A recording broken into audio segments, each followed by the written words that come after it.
a fi ọpẹ́ fún Ọlọ́run baba Allah adá ọpẹ́ ní ẹ̀kan sí àparí ọba pẹ̀lú gbólóhùn alhamdulillahi rabbil alamin ọba tí ọpẹ́ yẹ náà ni ọba tí a dúpẹ́ fún wal khaliq òun lọ́bọ̀ olùṣẹ̀dá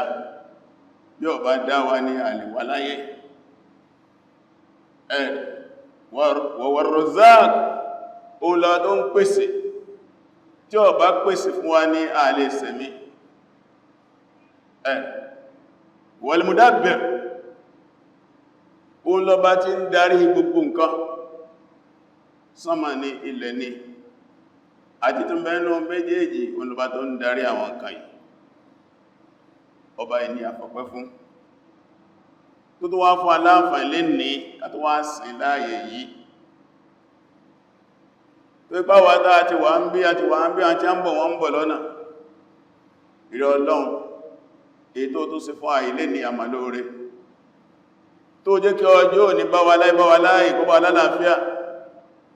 tó fi wá lọ́kàn balẹ̀ ká lè rojú ráyè wá sí ẹ nínú ilé rẹ̀ Ọlọ́run lakal hamd kama yanbaghi li jalali wajhika wa 'azimi sultanika lẹ́yìn náà láti jẹ́rìí pé Ànábì Muhammad sallallahu alaihi wasallam ẹrú rẹ̀ ní ṣe òṣẹ́ rẹ̀ ní ṣe ọ̀rẹ́ ayò rẹ̀ ní olólùfẹ́ rẹ̀ ní ẹni ẹ̀sánú àwọn ẹ̀dá rẹ̀ ní ẹni tí Ọlọ́run bá fọkàn balẹ̀ sí lórí iṣẹ́ tó fi rán ní ìkẹ́ ìgẹ̀rẹ́ bá ní síwá ní Muhammad ìkẹ́ ìgẹ̀rẹ́ bá ní gbogbo àwọn ànábì Ọlọ́run pátá tí wọ́n jí sọ́lọ́ síwájú ànábì lẹ́yọ ní kankanlẹ̀ nínú wọn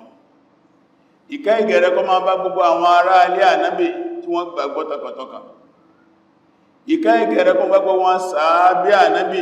àwọn tí wọ́n bá lò gbà sọ́fọ̀wọ́dọ̀ khalqillah àwọn tí wọ́n dá jù nínú ẹ̀dá Ọlọ́run kò sí wọn kò sẹ́sìn kò sí wọn kò sí Islam tí ẹ bá sọ láwọn sàábí ànábì ẹ̀sìn ò lè dé ọ̀dọ̀ wa a lè jẹ́ mùsùlùmí ìrẹ́ Ọlọ́run bá ní yọ́nú sí wọn ìrẹ́ Ọlọ́run bá ní foríjì wọn bẹ́ẹ̀ náà látọrọ fún àwọn tí wọ́n tẹ̀lé wọn tánkù ní tabi'un àwọn tí wọ́n tẹ̀lé àwọn sàábẹ̀nù tí wọ́n mú mímọ̀ direct lọ́dọ̀ àwọn sàábẹ̀ adájá tó tẹ̀lé wọn títí abẹ̀rẹ̀ Ọlọ́run ìyọ́nú rẹ̀ àforíjì ní kó dórí àwọn ẹnàkódó àwọn àrọmọdọ́mọ wa wọ́n sọ ẹgbẹ̀ẹ́bẹ̀ fún Ọlọ́run èyí rúsìn Ọlọ́run bọ́bá Allah àkọlé ọ̀rọ̀ wa ti ní o náà ní ìtẹ̀síwájú lórí àkọlé ọ̀rọ̀ wa títí ń bọ̀ láti bí oṣù kan sẹ́yìn o náà ní ìtàǹpẹ̀ ní ikú àti pápápá ikú tàwà dé agbègbè kókó lákan tàǹpẹ̀ ní dàwáhí al-maut ath-thalath àwọn àjálù tí ma ń bá ikú rìn mẹ́ta àwọn aburú mẹ́ta tí ma ń bá ikú rìn àti láǹfààní ká sọ aburú méjì náà tí Ọlọ́run bá fi tẹ̀lé kú àkọ́kọ́ ń bẹ o náà ni sakaratul maut ìjẹ ìrora ikú ọba kúrin ni ọlọ́ndámakú ni kullu nafsin dha'iqatul maut gbogbo ẹ̀mí kọ̀ọ̀kan ní ọ̀tọ̀ ikú ń jọ afẹ́ tọ́kú yìí lil mauti sakaratun ń bẹ ìjẹ̀rora ikú tọ́lọ̀ ọbọ̀ òfúrí ẹ̀jẹ̀ nìkan àfi àwọn tí a bá kú sójú ọ̀nà Ọlọ́run àwọn ṣùhádà nìkan wọ́n ní jẹ̀rìnà kú àbí kò sí tí wọ́n fi lè ṣe ẹni ọba torí Ọlọ́run bá kú kò sọ́nà tí a lè gbà pa ó nígbà tí àkàn ìta ni sẹ́rẹ̀ lẹ́yìn yẹn kò sí Ànábì Muhammad sallallahu alaihi wasallam ọlọ́ọ̀bọ̀ fẹ́rẹ̀ nìkan jùlọ ọlọ́ọ̀bọ̀ pa ẹ̀dá ọlọ́ọ̀kan lé jùlọ ó náà jẹ́ ìrora kú tó bí dáwọn àfáà bá ń sọ wọ́n ní ìjẹ̀rora kú Ànábì ló kéré jù gbọ́dọ̀ ti bẹ́ẹ̀ àwọn náà mọ́ gbàdá sọ fún abúsírí àwọn ọmọ táwọ́ ti bá pàdé nígbàtí àbá rántí ikú àmọ́ rántí ìjẹ̀rora ikú ma lọ́dọ̀ àwọn mùsùlùmí ẹlẹ́ẹ̀kejì òun náà ni rúyàtò malakil maut aw malaikatil maut kárí màlẹ́kà tọ́lọ́ ń fi sí di ikú tọ́lọ́ ń pè ní malakul maut tánà bí pè ní malakul maut ìdá sọmọ ipẹ́ àwọn àfá máa ń pè ní àsàrá ìlú táàjí sọ fún níjẹjọ pé kò sí àkọọ́lẹ̀ nínú àkọọ́lẹ̀ àwa mùsùlùmí bóyá Al-Qur'an bí súnnà tó pè màlẹ́kà kú ní àsàrá ìlú ṣùgbọ́n wọn bàbá wa àwọn àfá wa látẹjọ́ láti láíláí wọ́n bá nínú àkọọ́lẹ̀ àwọn Yahudi táwọn àfá máa ń pè ní al-Israeliyat àwọn ìtàwọn Israel ní a ti gbà yí pé ó kọ tí ń jẹ́ ó ní àsàrá ìlú ṣùgbọ́n tálùkọ́ ní pè fún wa túnṣán pè fún wa ó náà ni malakul maut lẹ́kàkù ó wá tún ní àwọn olùrànlọ́wọ́ tí a máa ń jọ ṣiṣẹ́ àwọn là ń pè ní malaikatul maut àwọn màlẹ́kà kú èyí ó rí wọn jẹ́ bá fẹ́ kú agága ẹni tí ó bá gbọ́ lọ́wọ́ bá gbọ́ rírí àwọn màlẹ́kà lọ́jọ́ kú ìyà ni gbogbo ẹ̀dá tó wọ́n jẹjọ wọ́n máa lù wọ́n máa gbá kẹ́mì ẹ̀ tó bọ́ wọ́n dẹ́rù bá wọ́n dẹ́rù kú bá wọ́n dẹ́rù bí tí ń lọ bá a sì sọ àwọn àmì tí máa ń ṣẹlẹ̀ sẹ́ntọ́ bá fẹ́ kú ẹlẹ́ẹ̀kẹta wà ní khawf su'il khatima wa tabshiru lil fujjar bin nar ó ní ìpáyà àtúbọ̀tán burúkú fún ọmọnìyàn ìbẹ̀rù páyà túbọ̀tán burúkú fún ọmọnìyàn àti fún ọmọnìyàn tó jẹ́ aláìgbàgbọ́ pòkí kèfèrí mọ̀náfìkí ìfúnnú ròdùnú ìyà náà táwọn mẹ́lẹ́kùn wá fún ọmọ ń bá kú wá ló ipé mùsùlùmí ṣe èdí pé ẹ̀mí ẹ̀bọ́ lọ́gbọ́dọ̀ bẹ̀rù pé mo mọ̀ fẹ́ parí ẹ̀ sí mo ti ṣe rere síwájú ọ̀ràn ẹ̀nà wo inú àdísà lásàsàlá ogun àdísà ẹgbòdé olómọnìyàn máa ṣiṣẹ́ bí iṣẹ́ ọmọ náà àkọọ́lẹ̀ ọgbàwájú a kù díẹ̀ bí ìgbọ́ kan tí ó fi wọ́ná yóò máa ṣiṣẹ́ ọmọ àlìjánà yóò wà dọ́mọ àlìjánà àwọn kan nínú ẹ̀dọ́ lọ ó láwọn ọmọ nìyàn kan wọ́n máa ṣiṣẹ́ bí iṣẹ́ ọmọ àlìjánà a kù díẹ̀ kẹ́ wà àlìjánà bí ìgbọ́ àkọọ́lẹ̀ ọgbàwájú yóò máa ṣiṣẹ́ ọmọ náà yóò dọ̀mọ náà yẹnu pẹ̀lú súlẹ̀ khatima ọ parí ayé ẹ̀sìbí tí ó dá kò wá síjọ́ tí èyàn máa ma ìjọ ìbá fẹ́ bọ́ ni ìjọ ìbá fẹ́ bọ́ ni wọ́n sọ tán Imam Ahmad Hanbali fún wa rahimahullah àwọn tí wọ́n wà lọ́dọ̀ rẹ̀ ní àìsàn tó pa Imam Ahmad bin Hanbali wọ́n nígbà tí Imam Ahmad bin Hanbali nígbà tí kú fẹ́ pa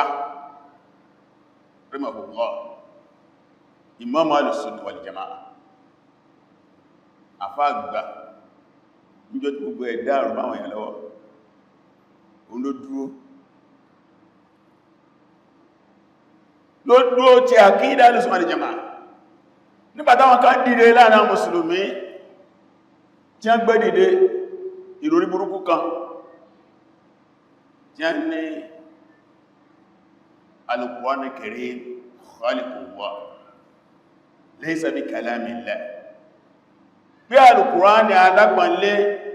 ẹ̀dá Ọlọ́run ní kìí sọ̀rọ̀ Ọlọ́run ní ẹjẹ́ ọmọnìyàn tí ó lẹ́sìn tàbí sílámù òye àrùpẹ́ tó kéré ní ẹ̀dá Ọlọ́run ni ọ̀rọ̀ Ọlọ́run ni kẹ́lìmà méjèèjì ẹ̀rọ dáwà lálẹ́ ẹ máa rí inú Al-Qur'ani tọ́lọ́ ń pè ọ̀rọ̀ ẹ̀ lọ́rọ̀ ẹ̀ wa kallama Allahu Musa taklima Ọlọ́run bá Musa sọ̀rọ̀ nípa sọ̀rọ̀ Al-Qur'an Karim kalamullah Al-Qur'an alápọ̀nlé ọ̀rọ̀ Ọlọ́run bá ní lafzan wa ma'na ní gbólóhùn àti nítumọ̀ ọ̀rọ̀ Ọlọ́run bá ní akọwádìí inú mọ́ ànábì àwọn àfẹ́ẹ̀sì tí a sì ní bákì ìjọba wọ́n wá yí padà Al-Qur'an Karim khaliqullah Al-Qur'an alákùnmọ́lẹ̀ ẹ̀dá Ọlọ́run a ń pè ní khaliqu lẹ́dà Kùránì gangan pẹ̀lẹ̀ lọ́rọ̀ Ọlọ́run ànábì pẹ̀lẹ̀ lọ́rọ̀ Ọlọ́run àwọn àpẹ̀lẹ̀ lọ́rọ̀ Ọlọ́run in tó dáwà aláàlẹ́nu tí mọ́ mọ́ bá lè dìde kò tí jẹ́ bẹ́ iná ń pè ní fitnatu khaliqul Qur'an fitina tí ká pé Al-Qur'ani ní ẹ̀dà Ọlọ́run tó dálẹ̀ lára wọn bàbá ìgbó gbé ọ̀rọ̀ àkídà wọn kì í compromise ìyá máa tán torí ẹ̀ wọ́n fi àjẹ́ bàbá ìtìtì bàbá ìwá sí lọ́hun wọ́n wá fẹ́ kú àìsàn tó pa Imam Hanbali wọ́n ní wọ́n kà gbárò ní pé Ahmad bin Hanbali fúta mi ní pẹ́ẹ̀rẹ̀ Ahmad bin Hanbali ọgbọ́lọ́wọ́ mi wọ́n ní Imam wá tàjílẹ̀ kan pé láà ó gbà pé Muhammad bin Hanbali ti kú ó sì dákú ni ọ̀bọ́ àṣítà lọ pariwo ẹ̀ àṣítà lọ pariwo Ahmad bin Hanbali bọ́ lọ́wọ́ mi bàbá ní lára mi ò tí bọ́ tó pẹ́ mi yóò tí lọ ẹ̀mí yóò tí lọ mi ò tí bọ́ àti ìmọ̀kínà parí àlámàríwá nígbàtẹ́mi bá bọ́ gbogbo àtọ́lọ́ ní kẹ́mi wọ́n ti bọ́ ìlànà Islam wọ́n kò rí rẹ̀ ní àlọ́ èmi àti ẹlógún mẹ́ kò sí fàárí ikú ìmọ̀ wá pẹ̀lú kíni your last end kí ló pé yìí lábẹ́ sọ ilé lónìí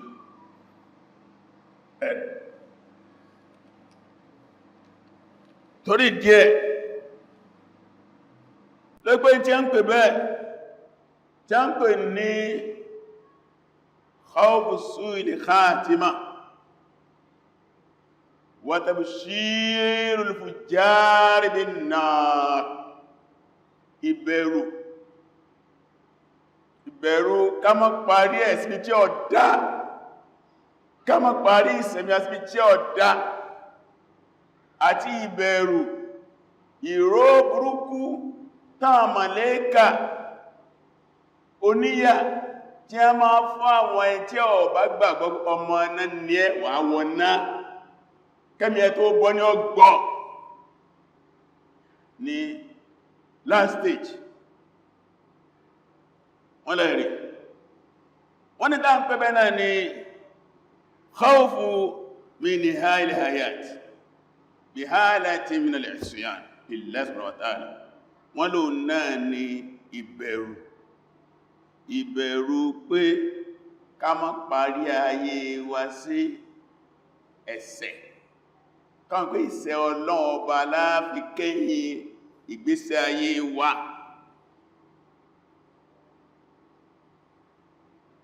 ìyẹn sì rèé o náà ni àpẹẹrẹ pé ní ó kú yìí kódà tó mọ̀ pé kódà lẹ́mí wọ́n ní huwa alamatu ala fasadil batin ẹni ó bá parí ọ̀rọ̀ ẹ̀ síbi tí ó dá ẹ̀mí rẹ̀ ó dá ó lẹ́mí burúkú bákanáà wa adamu qubul fil akhirah ó sì ń túmọ̀ sí pé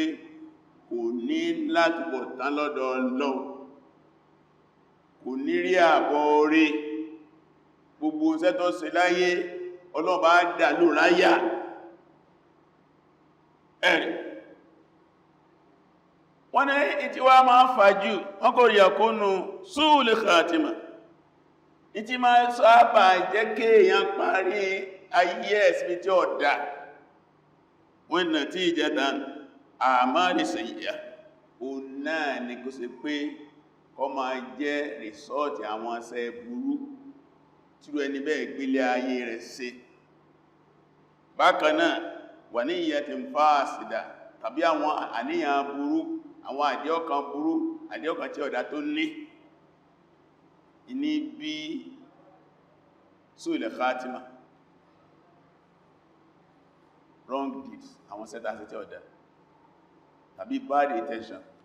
àwọn àníyàn burú tàà ní nǹkan méjì ló kó sínú ó kónú sínú ó kóta sínú ó kó inú sínú ó kóta kí ní ń bẹ lọ́kàn kí ní bẹ ń gbá ayẹ kí làwọn àdíọ́kẹ́ sí Ọlọ́run bá rẹ kí làwọn àdíọ́kẹ́ sí àwọn àmàlẹ́kà kí làwọn àdíọ́kẹ́ sí àwọn ànábì Ọlọ́run kí làwọn àdíọ́kẹ́ sí àwọn ìwé Ọlọ́run kí làwọn àdíọ́kẹ́ sọ́jọ́ gbé dàlìkìámà kí làwọn àdíọ́kẹ́ sí kádàrá àti bẹ́ẹ̀ bẹ́ẹ̀ lọ kí làwọn àdíọ́kẹ́ sáwọn sàbí ànábì kí làwọn àdíọ́kẹ́ sáwọn àfáìsì tí wọ́n ti lọ ńláńláńlá tí àwọn èèyàn jẹ́rìí pẹ́nire ni wọ́n ẹgẹ́ bí àwọn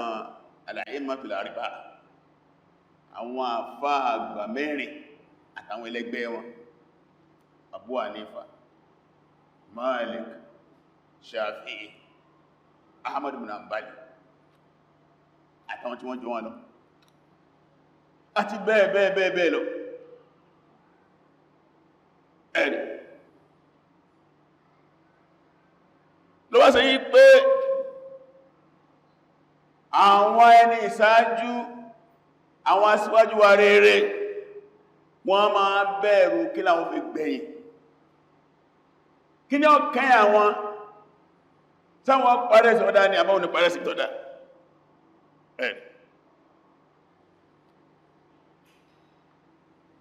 tí a bá wo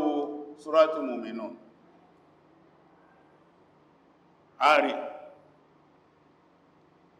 pàtàlọ̀ ọba alékẹ́ ọlá tó ń kọ́ alẹ́kọ̀ọ́ Quran chapter 23 verse 60 and 61 walladhina yu'tuna ma ataw ọlọ́ni àwọn tó tẹ́yí pé ìjọ ẹkí wọ́n ṣe náà ṣe láyé ó sì ká lólé ayé ni wọ́n lò ó wọ́n gbọ́ lọ́wọ́ wa gbọ́ nígbàgbọ́ tòdodo wọ́n jọ́sìn fún Ọlọ́run Ọba ní àwọn ìlànà ìjọsìn rere ìrun wọn kíkí ó dúró déédé àwẹ̀ wọn gbígbà ó dúró déédé olówó ni wọ́n yọ sàká rere ni wọ́n ṣe wọ́n èso rìn kò rìn wọ́n èso ń gbọ̀ kúgbọ́ wọ́n èso jẹ́ kí ó jẹ́ ọlọ́ni wa qulubuhum wajilatun mọ́tọ́ ti bẹ́ẹ̀ ọkàn wọn balẹ̀ wọ́n ṣiṣẹ́ eré ọkàn wọn balẹ̀ wọ́n gbẹ́kẹ̀lé ṣe eré wọn tí wọ́n ṣe ẹ̀ annahum ila rabbihim raji'un torí pé wọ́n máa dájú báwọn padà sọ́dọ̀ lọ́ba wọn àwọn lọ jábọ̀ ẹ̀ ọlọ́ni ulaika yusari'una fil khairat àwọn tàà sọ fún yìí gbójú bá ti jẹ́ sí olóore ní wọ́n sálápàá ti lọ́bẹ̀ bí wọ́n bá ti pè wọ́n sí olóore kan wọ́n sálápàá ti lọ́bẹ̀ tí wọ́n bá ti gbọ́n kọ̀kọ̀ pé tí a bá tún ṣe rú ilé inú ẹ̀sìn ládámọ́mẹ́ wá ṣe wa hum laha sabiqun inú àwọn àṣì olóore táà máa sí láyé wọ́n máa sálápàá tètè ni tí wọ́n ní kí wọ́n wá náwó ń bí kàjá lọ́wọ́ wọn sálápàá tètè níbi dáwà ilé ní ẹni kò náwó jù mílọ̀ ti gọ́ọ̀lì mọ̀ bẹ́tẹ̀lẹ̀ tí ó fi wá ojú rere Ọlọ́run wa hum laha sabiqun ìwájú lẹ́bà wọn ló ṣe rẹ̀ Àìṣà wá lọ bá náà ó ní sí àwọn tọ́lọ́run bá ń sọ yìí ṣé wọ́n tún dẹ́ṣẹ̀ lẹ́yìn iṣẹ́ rere tí wọ́n ṣe ní tó fi ń bẹ̀rù tí a mú tí a ń ṣe ṣìnà tí a ń jalè ní tó fi ń bẹ̀rù bí a bá ṣe ìrọ́kẹ̀ yẹn balẹ̀ ní Ànábì ní kò rí bẹ́ẹ̀ mo ṣe ṣìnà o wọn mú tí o wọn jalè o wọn rúfin o wọ́n sọ́rọ̀ wọn dáadáa ìrun wọn dá àwẹ̀ wọn dá sàká wọn dá iṣẹ́ rí wọn dá ṣùgbọ́n wọ́n bẹ̀rù pé sọ́lọ́wọ́ bọ́ gbà àbọ́lọ́wọ́ ní gbà wọ́n bẹ̀rù sọ́lọ́wọ́ bọ́ gbà àbọ́lọ́wọ́ ní gbà yẹ́nì tó ń bẹ̀rù wánù nígbọ́n náà fẹ́ parí ẹ̀ sí sítàn bá fẹ́ kú sí wọ́n fún ròdù ní pé ṣe tẹ́ẹ̀sì Ọlọ́run tẹ́wọ́ gbà ẹ̀ ìjọ kan ìfẹ́ fún alápòjú ibi mélòó níjọ kan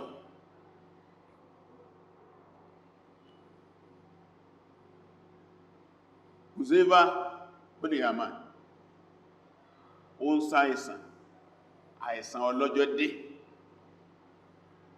Sahabiyyun jalil sirru Rasul sàábé ni ọmọlẹ́yìn Ànábì ni inú àtọ́ pé gbogbo rọ̀dí Allah ní wọ́rọ̀dọ̀ á ní òtí mẹ́nu Al-Qur'ani tẹ́ ma gbọ́yìn inú àtọ́lọ̀ bá gbé fún mi Ọlọ́run ti yọ́nà sí wọn aná ti tọ́jà lọ́rùn nù wọn lọ́wà Abdullahi Abu Mas'ud wà lọ rẹ̀ bẹ̀wò gẹ́gẹ́ bí inú òkókòlè òkúwà inú ẹ̀tọ́ ọmọ ìyá bá ń ṣàìsàn ká lọ rẹ̀ bẹ̀wò ní dágbọ́ sí ni ó wá lọ bẹ Huzaifa ń sọ wípé kom vanduru ayisahiyya mo fẹ́ kọ́ lọ bá ń wò ta dédé aago mélòó la wà yìí tó ti dé last stage Huzaifa ti rí pé òun ò lè kọjá ọjọ́ yẹn àsìkò ti tó lọ ń bá ń wò ta aago mélòó la wà yìí fàkọ́ bú ní Mas'ud radiyallahu ta'ala búrú sí lè bá lọ dìde túnmọ̀ jẹ́ lọba dé fàkọ́ kọ́dì tọ́lá àti hamura ó ní gbà mú dẹ́ta òun ṣẹ̀ṣẹ̀ yọ ni ó pupa ṣẹ̀ṣẹ̀ yọ pupa kó àsìkò táwà ní fàkọ́lá Huzaifa sọ́ni a'udhu billahi min saba'in ila an-nar ìlọ́lọ́un bó wẹ́ ilẹ̀ má jẹ́ kí ọ̀rọ̀ mi já sínú láàárọ̀ yìí àárọ̀ ẹ̀ ní yìí owó ẹ̀ mọ̀sá díẹ̀ má sínú lọ́rọ̀ mi má sínú fún mi Sahabiyyun jalil sàbẹ̀nù last moment kí làwa jẹ́ ma ṣe fàárí sẹ́. níjọ́ kan àfáàgbẹ̀ ní kàtà ó wá pàgbẹ̀ àtọ́bìnà kàfà ó wá pàdé Sufyanu ó wá pàdé ẹ̀ lẹ́yìn tó ń sunkún kí ní pa ẹlẹ́kún ó ní tí ń pa ẹlẹ́kún ni pé mi ò mọ̀ kí ní bẹ́nu ìwé mi lọ́dọ̀ Ọlọ́run ẹ̀rù kí májò lórí ibú ó náà ní ń pa mí lẹ́kún kí ni mo kọ́ nígbàtí ń kọ́ fún mi nígbà mo wà ní oyún yá mi Sayyid wa Shaqi wa Sa'id tó lórí ìrìnàbò lórí burúkú ó wà nú àjígbàtàjí wà ní 20 years of yàwà ní mi ò mọ̀ kí ní bẹ́m̀bẹ̀ tí pa mí lẹ́kún níjọ́ kan ọ̀kan náà àwọn ẹni Ọlọ́run àwọn ẹni rẹ̀ òsìlọ́run gbogbo ń tẹ́ ìwé sílọ́run onímímọ̀ ní àfáà ní olówó ní ó wá wà lórí àìsàn ọlọ́jọ́ dé bazarahu ikhwanuhu wa talamidhuhu àwọn ẹlẹgbẹ́ rẹ̀ tí a jẹ́ àgbàlagbà tí a jẹ́ wọ̀ lójú orí kan náà wọ́n lọ bẹ̀wò àti àwọn ọmọ kéwò rẹ̀ wọ́n jọ pàdé àwọn ọ̀rẹ́ rẹ̀ àtọ́mọ́kẹ́ jọ pàdé ọ̀dọ̀ wajaduhu yabki wọ́n wá bá lẹ́yìn tó ń sunkún wọ́rù ọmọ kí ẹni ya shaykhana ma yubkik ilé afẹ́ wá kí ló ń pẹ́ nígbé kí ló ń sunkún sí waqadi salayta kadha wa kadha àwọn ọmọ tó fẹ́ pẹ́ ní ìgbé lẹ́yìn ọ̀ranyànrun kò sí irun kan tó wà ní súnà ànábìtẹ́ ìkí àrí ẹ̀ wa tasaddaqta kadha wa kadha lẹ́yìn náà ọlọ́nṣẹ́ ní olówó lẹ́yìn sàká ààrẹ ni ó ṣe sàrá jù ẹ lọ wa hajjata kadha wa kadha wa itamarta kadha wa kadha bẹ́ẹ̀ náà lọ sí ájì a lè kàyẹ ọdún tó fi lọ sí ájì ààyè kàyẹ ọdún tó fi lọ sí umra wọ́n bẹ̀ sí kọ àṣẹ́rẹ́ rẹ̀ lọ faqala qad sadaqtum òdodo lẹ́sọ̀ èmi náà lẹ́sọ̀ ẹ̀ ama qara'tum ama sami'tum qawla rabbi subhanahu wa ta'ala sẹ́ẹ̀kà ní ẹgbọ́rí ni ọ̀nà mọ́ta pé innama yataqabbalu Allahu minal muttaqin wọn náà bọ́ ma gbáṣẹ́ tàà bá ṣe tó jẹ́ṣẹ́ rí lọ́wọ́ ọwọ́ àti bá páyọ̀ Ọlọ́run walakinni ìmìtẹ́ wọ́n ròyìn láàdìrí ní ọmọ al'ana minhu am la tí mo wà náà tọ́páyọ̀ Ọlọ́run tó lọ́wọ́ bá gbáṣẹ́ rẹ̀ àbí sí ní ọmọ hadha ma yubkini ashabi hadha ma yubkini talamidhi ẹ̀yin ọ̀rẹ́ mi ẹ̀yin ọmọ kéwù mi ìdí ń pa mí lẹ́kún nìyẹn o yakhaf ẹ̀rì su'al khatima ó ń bẹ̀rù ìparí burúkú lórí wọnú àdúwà gbogbogbà Allahumma inni as'aluka husnal khatima Allahumma inni as'aluka husnal khatima ìrọ̀lọ́m wọ́n tó lọ́dọ̀ rẹ̀ kí n parí ẹ̀sì tó dá àdúwà tágbọ́ máa ṣe lójúmọ́ ni bọ̀bá jí sé bọ̀bá fẹ́sùn sé ìrọ̀lọ́m bá jẹ́ ń parí ẹ̀sì tó dá inú tí bá kú wá ní ká parí ẹ̀sì tó dá àbẹ̀ Ọlọ́run mọ́jà parí àrùn tí ó dá bí ó dá ní kó jẹ́ ká parí ẹ̀sìn. Ubadah ibn Samit radiyallahu ta'ala anhu ọgbà ọ̀rọ̀ ìwá ní àtọ̀dọ̀ Ànábì sallallahu ó ní ìtí mùmínì máa rí nígbà tí kú bá dé. Ó ní táwọn màláíkà bá dé bushra biridwanillahi wa karamatihi tó ẹ̀ tó fẹ́ kú ọjọ́ mùmínì òdodo ọgbọ̀lọ́wọ́ bá gbọ́ ó ní àmàlẹ́kọ̀ fún ròdùnú pé ìyọ́nú Ọlọ́run ló bá pàdé àpọ́nlé Ọlọ́run ló bá pàdé máa bọ̀ ó ní bá ìpé kèfèrè ní tí kú bá dé bushra bi adhabillahi wa uqubatihi wọ́n á fún ní ròdùnú ògbé ọ̀kẹ́ran ó sì pálapàla wá ìyà inú ìyà lọ́rà sí. Imam Bukhari Imam Muslim gbà wá torí kí ẹ̀ ó sì pé àwọn Mùsùlùmí ìsáájú lẹ́sẹ̀ máa ń ṣe ní ẹ̀rẹ̀ ní a fi máa ń sunkún nígbàtí a bá fẹ́ kú ìrọ́ ọmọ bà wọ́n máa sunkún tí a bá bí wọ́n léèrè ọ̀kan ní Ànábì sọ pé inna Allah ta'ala qabida qabdatayn kí Ọlọ́run bá lékè ọlá nígbàtí wọ́n fẹ́ dọ́mọ ẹ̀dẹ́yàn ó kú ẹ̀kún wọ́n méjì inú ìpẹ̀ tó fi dáwọn ọmọ ẹ̀dẹ́yàn kan abala kan faqala ó sọ pé haula'i fil janna haula'i fil janna èyí tí mo bù yí ọmọ àlìjánà ni wọ́n ẹlẹ́ẹ̀kejì haula'i fin nar iná làwọn ilé ẹ̀ lọ́fi sọ́nà suratu Shura fariqun fil janna wa fariqun fis sa'ir ọlọ́lálẹ̀ lálìkẹ́ àmà ikọ̀ méjìlì àwọn kọ̀ọ̀kan àlìjánà ìkọ̀ọ̀kan ọmọ náà ẹ̀wà rí kí ni máa fà tí ìyé fi ní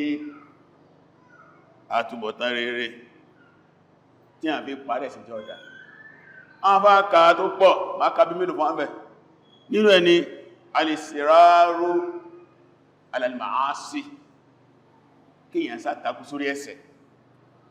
kó sátakú sórí ẹ̀ṣẹ̀ wọ́n ní ọmọ mutí òye mutí wọ́n ní ọmọ ṣe ṣìnà òye ṣìnà wọ́n ní ọmọ parọ́ òye paná òye ọmọ jalè òye jalè wọ́n ní ọmọ lùbìtì òye lùjìbìtì wọ́n ní ọmọ gbowó èlé interest ọ̀dá òye gbà gbogbo dáńpẹ́ ní ẹ̀ṣẹ̀ obìnrin tí ń jáde láìbora láìbòhòhò tí ń sí nílẹ̀ tí ń sáyàálẹ̀ bẹ́ẹ̀ lọ gbogbo tí a ń pè lẹ́ṣẹ̀ fún ayẹn káwà tàbí sórí ẹ̀ṣẹ̀ to be the last day ìmájíkí à Paris jọ́dá bákanáà wa ta'khiru tawbah ká máa túbá lọ́ra ma túbá lọ́la ma túbá àgà ọmọdé tí má dàgbà ma túbá tí mi náà bá dàgbà ma túbá ta ló sọ pé ó dàgbà kí ni ó jẹ́ ká pa pọ̀ kí ni ó jẹ́ kí àgbà pọ̀ jù ọmọdé lọ wọ́n ti kú ní ẹ̀rì ẹlẹ́ẹ̀kejì òun náà ni al-ghururu bil amal kí èyàn máa gbàtàn jẹ pẹ̀lú pé ẹ̀mí ogun kó máa ronú bóò lè kú ìgbàtàn jẹ pẹ̀lú pẹ́mí ogun kàmà ní hope mìníkú báyìí kódà ń pítà bàjẹ́ dé èyàn ó kú báyìí àwọn oníròpó lè kàn wá níròpó lè kàn wá ní last week ta lọ sí jẹ́nẹ́sà nígbàtà fẹ́ dé jímá lásìkò ní àti ọgbẹ́ àbá kanú àwọn èèyàn wá kú bá sí wá kú mẹ́mẹ́lá lọ tún wá débẹ̀ àwọn tó ń ṣàwàdà wọ́n tún rẹ́rìn wọ́n tún ṣeré òkú síláwásì bàbá táà sí ń sọ ìláàárọ̀ jẹjọ ó wà láyé bí ọ àgọ́ mọ́kànsáàgọ́ méjìlá nẹ́jáde láyé nínú ẹ̀ òun náà ni adh-dhunubu wal ma'asi kẹsẹ̀ pọ̀ kíyàn jẹ́ lẹ́sẹ̀ a máa jẹ́ kí a parí sí ọ̀dá iná ẹ̀nà al-irad an dhikrillahi wa dhal akhirah o náà ni ìgbóríkó náà tí Ọlọ́run ká máa rántí Ọlọ́run ká máa rántí al-qiyama a máa jẹ́ kí a parí sí kí ọ̀dá at-ta'alluqu bish-shahawati wal-ladhat